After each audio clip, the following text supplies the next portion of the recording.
Assalamualaikum warahmatullahi wabarakatuh. Kembali lagi dengan saya Muhammad Syaifu dalam evaluasi pemahaman materi paralegal One Prestasi. Pada kali ini sebenarnya sama seperti halnya fungsional. Pertanyaannya adalah bagaimana fungsional paralegal dalam persidangan gugatan sederhana dalam kasus One Prestasi. Yang diantaranya perlu kita perhatikan adalah ketika masuk ke proses persidangan, maka dipastikan kalau bisa disarankan seperti kata pembimbing kita penggugatnya sebisa mungkin satu, ya kan?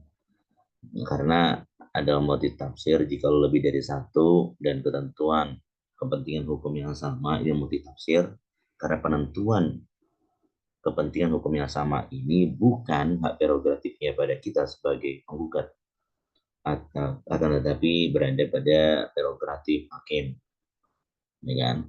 Dan hakimnya ini dalam persidangan ini adalah hakim tunggal.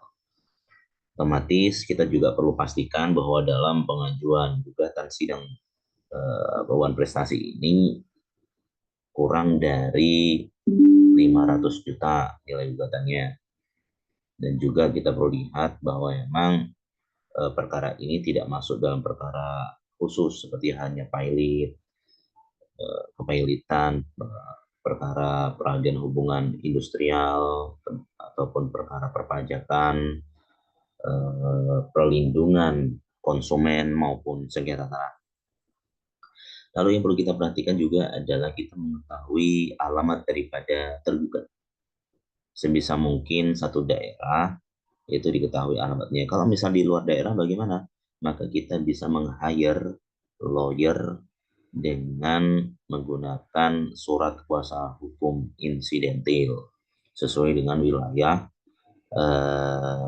domisili atau tempat tinggal tergugat. Jadi kita bisa mengajukan perwakilan kepada lawyer insidentil dengan surat kuasa insidentil. Lalu ketika di proses persidangan hakim akan memeriksa gugatan yang diajukan dan beliau akan menentukan, hakim akan menentukan apakah materi gugatan tersebut itu masuk dalam kategori sederhana ataukah biasa atau tidak sederhana. Jika masuk pada gugatannya itu adalah sederhana, maka sidang bisa dilanjutkan. Kalau misal biasa atau sidang biasa, maka otomatis berkas-berkas gugatan itu dikembalikan, sidang dianggapnya close, kemudian kita mengajukan kembali ke PTSP dengan berkas gugatan biasa.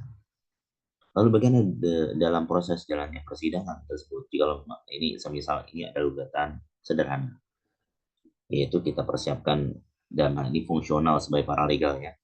Kita bantu advokat untuk mempersiapkan dokumen-dokumen, kita berikan dukungan persiapan dokumen secara administratif, ya kan? Dan juga kita juga berikan dukungan kepada klien juga, baik itu moral maupun bantu jawab klien bisa. Tapi itu biasanya itu atas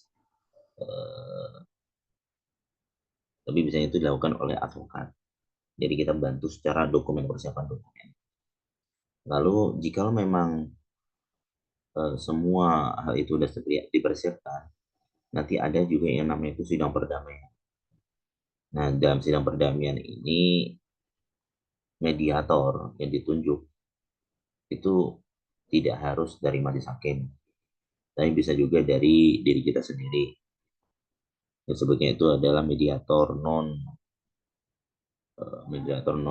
kehakiman,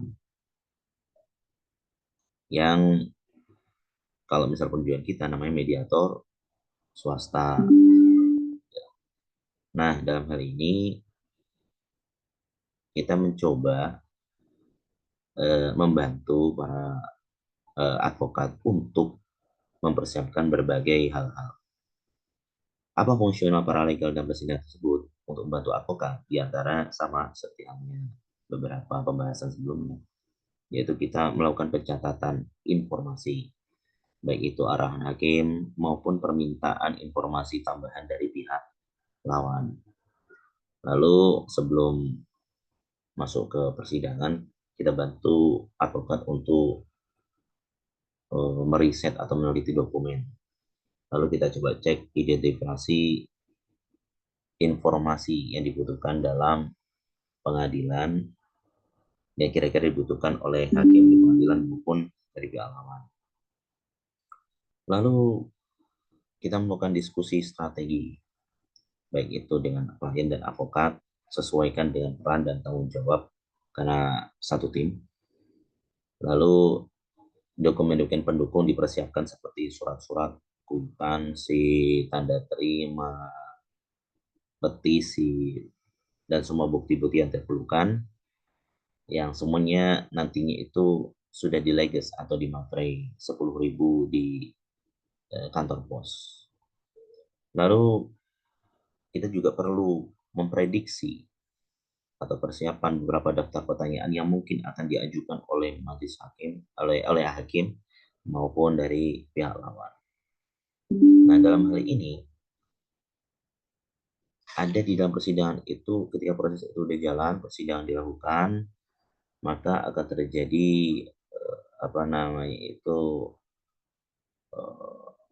bantahan-bantahan sama seperti halnya dalam proses persidangan yang lain.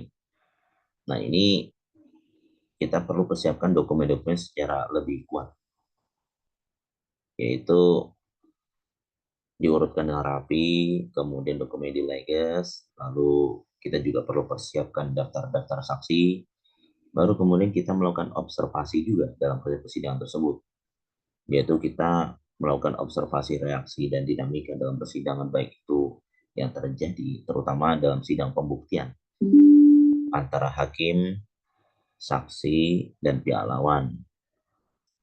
Nah, kemudian jika memang setelah sidang pembuktian itu ternyata kita kalah, maka kita juga perlu pertanyakan kepada klien kita, apakah siap kalah?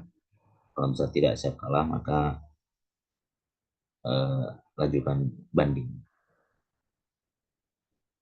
Untuk itu materi yang disampaikan cukup. Atas segala kurangannya, saya mohon maaf. Wassalamualaikum warahmatullahi wabarakatuh.